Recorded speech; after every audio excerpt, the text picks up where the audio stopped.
Hi everyone, again, this is Karen Bono from teachandtraveltogether.com, and it's been a while since I've made the last video, and I wonder how you guys are doing. Well, here in Spain, it's still a busy time. Last semana during the vacation, we went to Galicia to work part-time at a restaurant, and now we are still working on our theses, and we just finished, I think, one of the most technical course we have. And so this new course is a little bit relaxed, so I have more time to create some videos for you guys. Anyways, some of you have sent a message that you have received your acceptance into the program. So it's such a big congratulations to you guys. And to those who are still waiting for their acceptance, we still have a little bit more time because I think your first meeting or your next steps meeting should be around the end of April. So we have a couple more days for you guys to receive your or the result of your application. I heard that they are still evaluating applications up until now. No, well, there are a couple of chismes that I know, but I won't be able to share with you because, of course, these are internal things, and it's much better that you will hear them from the university. But we'll see if I can share them with you in the small groups or the support groups. No, so anyways, what are the updates in Spain with regards to the language assistant program? If you are following some of the groups, you probably have read somewhere or have seen that the program might be canceled or, be temporarily paused at the moment. And that has also affected us. Option B's renewals for the next year. But to be fair, we have been told to have plan A's, B, C's, and that's also one of the things that we have been working on in the past month, sending applications to international schools, applying to other programs like BETA, USITAM, and at least we've received some email or I think positive emails from some of them, and at least we have some option for the next year.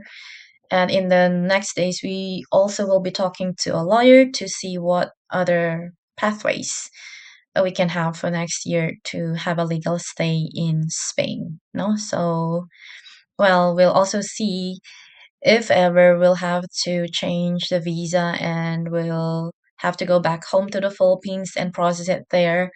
Then I'll let you know so that those of you who are in the Philippines will probably see each other at BLS Manila. We'll see. I'll update you later. Anyways, so today I would like to share this document with you, which is the toolkit that I've created for our friends who are in Cambodia who applied to the program this year. And some of you actually have access to this file, but there's very, very few.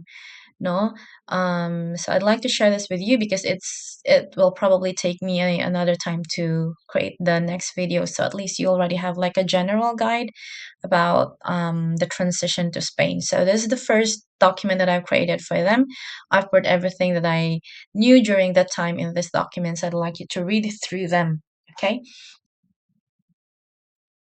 So again, before going through the document, I just want you to be reminded of the disclaimer that we are not an immigration advisor or any kind of legal advisor or in any way connected to the Franklin as legal consultants or advisors. So all of this contents of the document are just purely based from our personal experience in the application and in the program for this school year 25-26. No? So here, again, this is the guide that I've created for our friends, and it contains a lot of details from, again, our application period. What are the other things that you need to consider so that you can manage your prep time, and a little bit about the expectations for the masters. What are your goals that is that align to your move to Europe? The other programs available, as well as some of the international schools that you can apply to if you have specializations, about the Franklin program, and as well as some of the tips for your transition to Spain. Okay, so at least it gives you the mindset, okay, and then what are the expectations when you move here. So below this document, I try to put them or divide them into topics so it is more organized. So here is our application timeline, the application cost, how much we spent during the application, what are the factors that has affected it, what are the things or expectations post acceptance. I also added here things to consider or good to know. So you should just read everything on all of the documents, okay? And this is the post acceptance or documents requirements. I've added a portion here which says IF collect or scan only.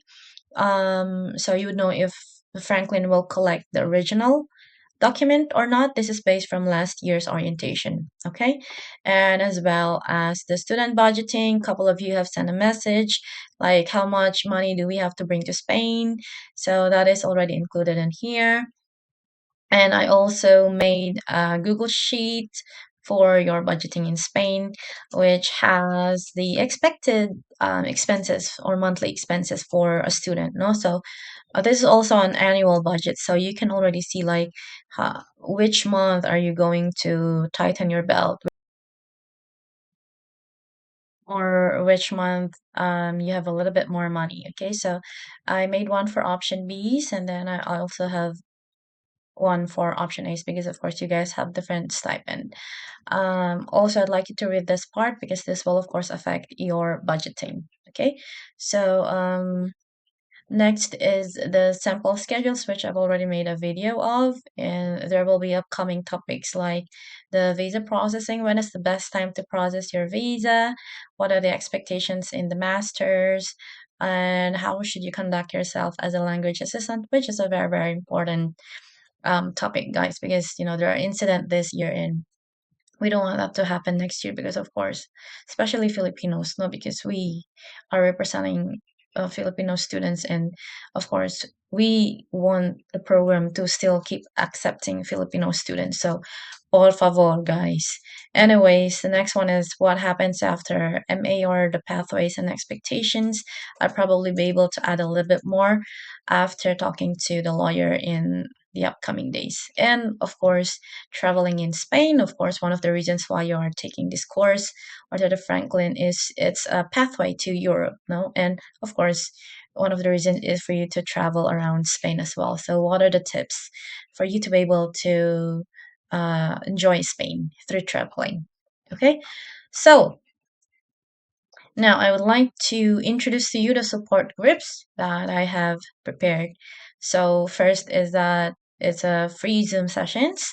So, the first session will be on Sunday, which is April 26th. Okay, it's a free Zoom session, guys. There's no agenda. You can ask any question that you have, whatever it is. If you want to learn more about the program, if you've been accepted already, what other information you would like to know. So you still need to register for the Zoom session, okay? And then also in this file, I will be updating. In the same file, I will be updating if there will be more Zoom sessions later on, okay? So next is the Telegram live Q&A group. So this is an informal group that I've created so that whenever I am available and I can do the live, I'll just do it informally. Whoever is available during that time and can catch it will join and will ask their questions. Okay. And the third one is the transition support group. If you prefer a more structured group and a small group setting, um, and then if you are interested, you can read through the details in here and fill out the form so that we can finalize the group and hopefully start with the transition support group soon. Okay. And then, of course, the last one is for the application support group. If you have friends or if you're exploring for the next school year, then you can read through this as well so that we can help you in your application for the 27-28 cohort. Okay. So, anyways, that is all that I want to tell you in this video. By the way, tomorrow is Friday. I probably have a little bit more time to do three or two Telegram live. So if you're able to join the group and you're available during that time, then if you can catch it, then I'll see you. Okay? So, and later on, I'll be adding a couple of resources and the FAQs depending on the inputs that I receive from all of the social media. Okay? So, I think that's about everything that I would like to share with you guys in this video. And again, thank you for watching the videos. And yeah, I'll see you later in the next videos. Bye bye.